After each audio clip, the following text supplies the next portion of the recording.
Assalamualaikum warahmatullahi wabarakatuh. Di sini kami akan memberikan tanggapan terhadap kasus di ruang kelas pada mata kuliah pemahaman peserta didik dan pembelajarannya. Tugas ini merupakan hasil kolaborasi antara anggota kelompok kami, yaitu Rizal, Tessa, dan Wita. Kasus 1. Bayangkan jika Anda adalah seorang guru matematika di kelas 7.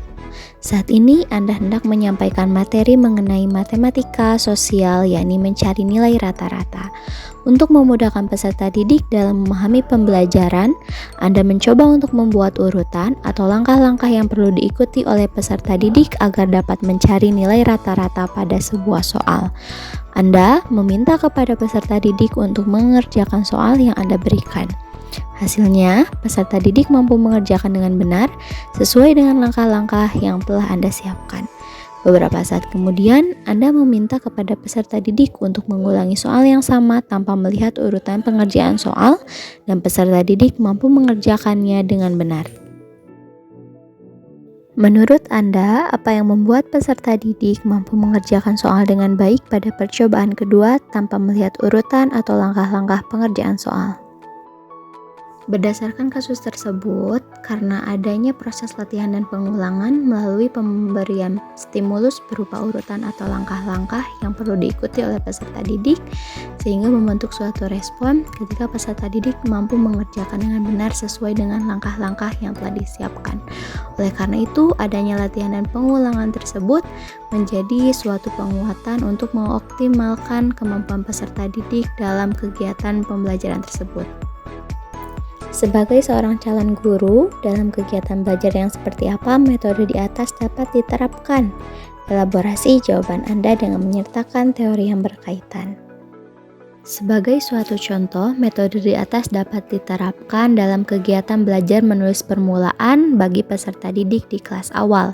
Kegiatan belajar menulis permulaan ini bisa dilakukan guru melalui metode latihan dan pengulangan. Peserta didik kemudian dapat berlatih sesuai dengan urutan yang telah diberikan oleh guru. Untuk kemudian setelah berlatih dan kemudian mengulangi proses tersebut sampai muncul kemampuan yang diharapkan. Hal tersebut sejalan dengan teori behavioristik bahwa hasil belajar dilihat dari perilakunya. Salah satu caranya dapat dilakukan melalui proses latihan pengulangan untuk membiasakan peserta didik dalam belajar. Rina adalah seorang guru di kelas 1 SD. Sebagian besar peserta didiknya belum bisa berhitung dengan lancar. Rina sedang memikirkan cara yang sesuai untuk membantu setiap peserta didiknya menyelesaikan tantang belajarnya. Menurut Anda, apa yang dapat Rina lakukan untuk membantu peserta didiknya sesuai dengan tahapan perkembangan usia? 1. Menyesuaikan pembelajaran dengan tahap perkembangannya. Berdasarkan kasus tersebut, peserta didik kelas 1 SD berada dalam tahap praoperasional. Maka, cara yang dapat dilakukan oleh Rina adalah menggunakan media ajar yang di dalamnya terdapat gambar, tanda-tanda, atau simbol-simbol media berhitung. 2. Menggunakan strategi pembelajaran yang menarik. Rina dapat menggunakan video pembelajaran, belajar berhitung dengan nyanyian, melibatkan objek nyata, atau hal lain sebagainya, sehingga membuat peserta didik lebih interaktif dalam pembelajaran yang menarik dan menyenangkan. 3. Menerapkan pembelajaran dari abstrak ke konkret. Pengenalan angka 0 sampai 10 beserta dengan cara penulisannya dan bunyinya.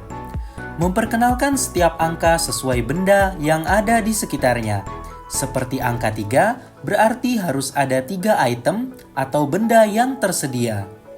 Tahap selanjutnya, dengan menghitung jumlah benda dengan membilang dan menggunakan jemari. Pembelajaran yang disajikan harus konkret kemudian dikaitkan dengan situasi sehari-hari dalam kehidupannya yang melibatkan angka. Mengapa Anda menyarankan hal tersebut? Elaborasi jawaban Anda dengan menyertakan teori yang berkaitan. Teori yang cocok diterapkan untuk peserta didik sekolah dasar sebagai jenjang pendidikan dasar adalah teori kognitif dan konstruktivisme. Teori belajar kognitif menyatakan bahwa peserta didik sekolah dasar haruslah belajar sesuai dengan tahap perkembangannya.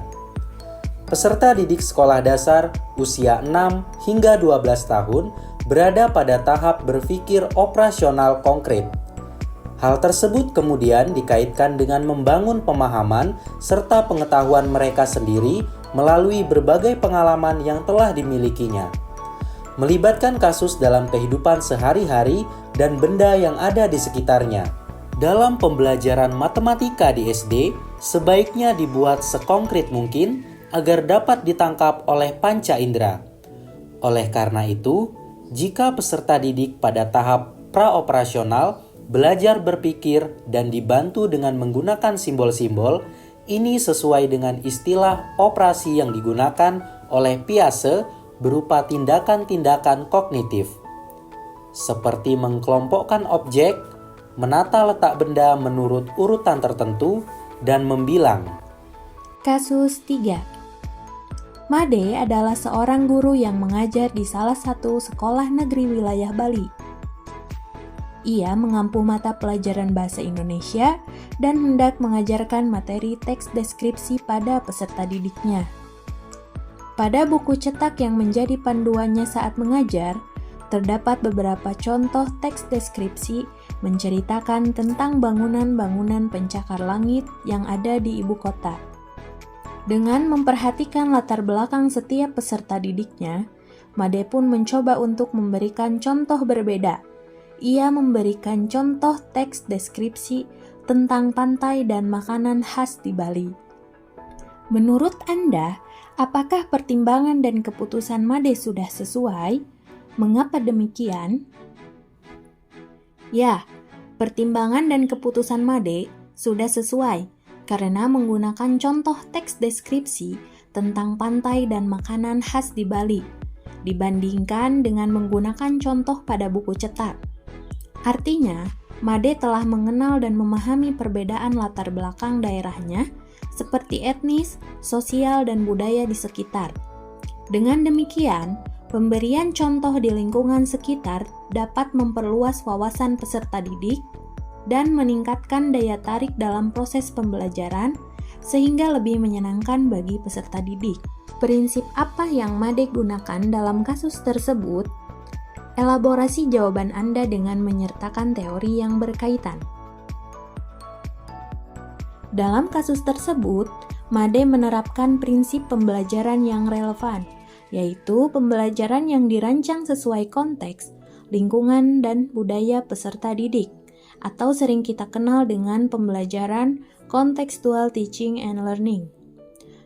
Metode ini merupakan konsep belajar yang membantu guru mengaitkan antara materi pembelajaran dengan situasi dunia nyata siswa, mendorong siswa membuat hubungan antara pengetahuan yang dimilikinya dengan penerapannya dalam kehidupan sehari-hari.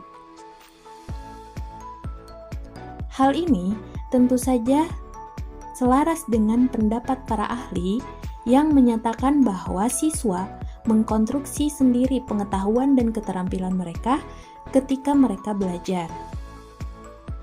Sehingga peserta didik akan lebih mudah menangkap materi yang disampaikan karena berhubungan langsung dengan kehidupan sehari-hari.